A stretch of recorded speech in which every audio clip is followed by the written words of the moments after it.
I've never really understood the appeal of gold as a safe haven investment. I get that it used to be money and people have been driven mad by it for thousands of years, but safe?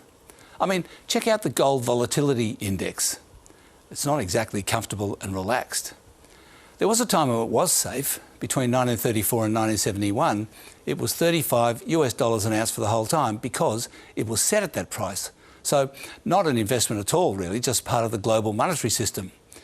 And then the US dollar was cut loose from gold by President Nixon, and it became quite a good investment, except when it wasn't. But a safe haven? Well, what that chart really shows is that the US dollar has been very unsafe. Here's a more realistic way to look at what happened in the relationship between gold and the US dollar over the past 200 years. That's right, the US dollar fell after 1971 by 99%, against gold, that is.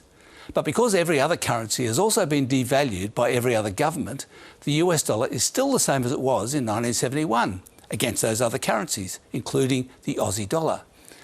So I guess that's the answer. Gold is a safe haven because politicians can't devalue it. And lately, central banks have been getting out of the dollar and other currencies and into gold because they don't trust politicians either. The problem is that the gold price is set in the spot and futures markets, where people don't buy and sell gold, they buy and sell pixels on a screen that have the word gold next to them, usually with a date in the future attached. That is speculation, not investing in gold, and it's definitely not safe. The other alternative to the US dollar, invented in 2008, Bitcoin, is even more speculative. So here we are. The world's reserve currency, the US dollar, is on the nose, and the world wants out.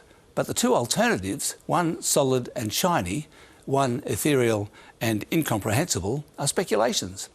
Oh wait, there is another alternative being suggested, the Chinese renminbi.